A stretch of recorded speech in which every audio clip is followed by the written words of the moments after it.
naman pinatawag pero humarap sa pagdinig ng ICI si Congressman Sandro Marcos.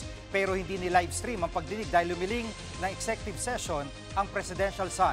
Live mula sa TV5 Media Center, nangunguna sa balita si Gerard de la Peña. Gerard, ano mga nilahad ni Congressman Sandro sa pagdinig ng ICI?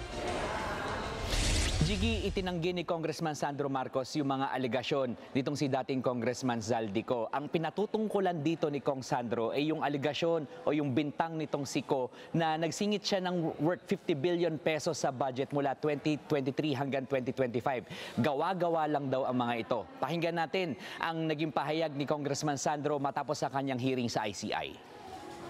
It's pure fabrication and pure lies. It's a political ploy, and I've already attributed it to attempts at destabilization of the government.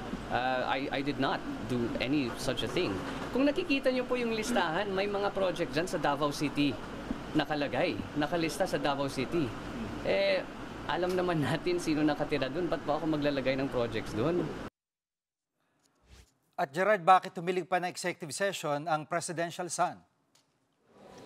Gigi, kanina nagpapaliwanag yung legal counsel itong si Congressman Sandro na gusto raw nila mas malaya sila makapagbigay ng impormasyon o candid kumbaga doon sa hearing ng ICI. Kaya lang ang problema kasi dito, Gigi, baka raw may masabing mga impormasyon itong si Congressman Sandro na maaaring makaapekto sa investigasyon ng ICI. Kaya humiling na sila ng executive session. Pero alam mo, Gigi, pagkatapos itong hearing, sinabi sa amin ni Congressman Sandro na binibigyan din niya ng authority ang ICI na ilabas itong recording na ito kung sa tingin nila hindi naman daw ito makakaapekto sa kanilang ginagawang mga investigasyon. Sa ngayon wala pa tayong impormasyon kung ilalabas nga ito sa publiko ng ICI.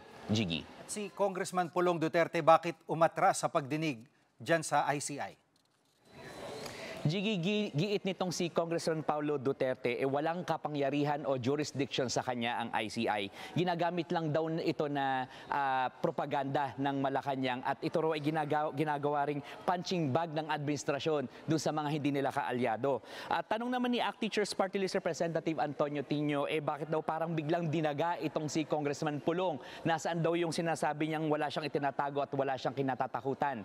Ang sabi naman ni Congressman Pulong dito, hindi siya umaatras at umayaw lang siyang sumali sa isang palabas. Hindi rin daw siya parte ng Appropriations Committee noong nangyari ang mga anomalya, kaya hindi raw siya dapat humarap sa ICI. Yan muna ang latest. Balik sa'yo, Gigi. Yan ang ulat ni Gerard de la Peña live mula sa TV5 Media Center. Mga kapatid, Gigi Manikad po. Pagdating sa mahalagang balita sa loob at labas ng bansa, dapat una sa lahat, mag-follow at mag-subscribe na sa social media pages ng News 5.